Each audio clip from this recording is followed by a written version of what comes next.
Assalamualaikum, perkenalkan nama saya Elok Nuraini. Saya mahasiswa Stikes Gunabangsa Yogyakarta. Di sini saya akan mempresentasikan terkait kesehatan reproduksi pada remaja. Masa remaja yaitu masa peralihan dari masa kanak-kanak ke masa dewasa yang meliputi perubahan biologis, psikologis, dan sosial.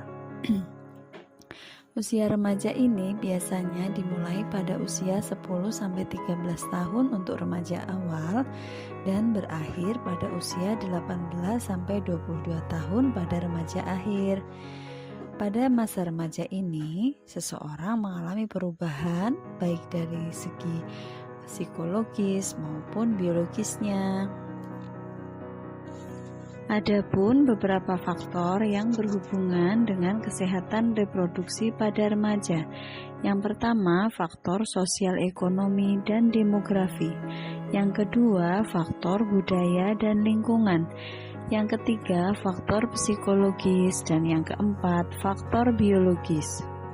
Beberapa permasalahan yang sering timbul akibat kurangnya pengetahuan terhadap kesehatan reproduksi pada remaja.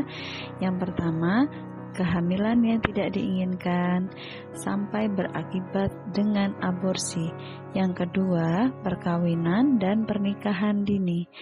Yang ketiga, IMS atau PMS, yaitu infeksi menular seksual. Yang keempat, HIV/AIDS. Ini menurut Marmi tahun 2013. Adapun hasil data yang didapatkan dari data PKBI Jawa Tengah tahun 2010, yaitu adanya kasus seks pranikah yang sangat tinggi. Angkanya lebih dari 800 kasus, disusul dengan hamil pranikah atau hamil sebelum nikah. Kemudian ada masturbasi, aborsi, dan infeksi menular seksual.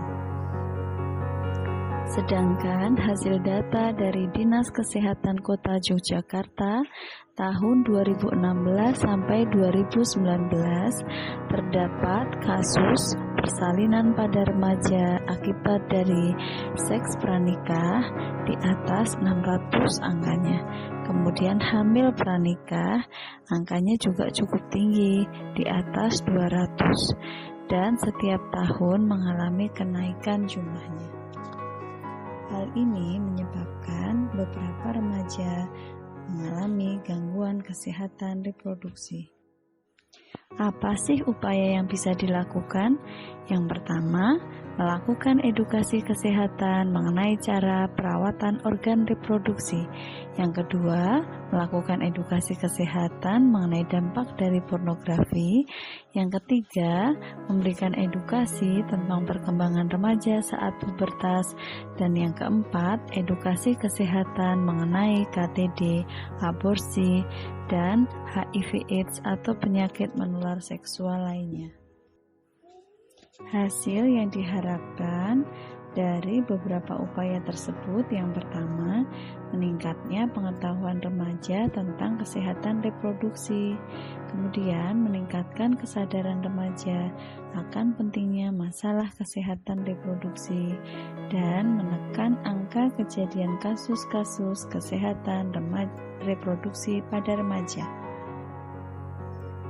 Sekian ya teman-teman presentasi dari saya terkait kesehatan reproduksi pada remaja. Semoga bermanfaat ya. Terima kasih. Wassalamualaikum warahmatullahi wabarakatuh.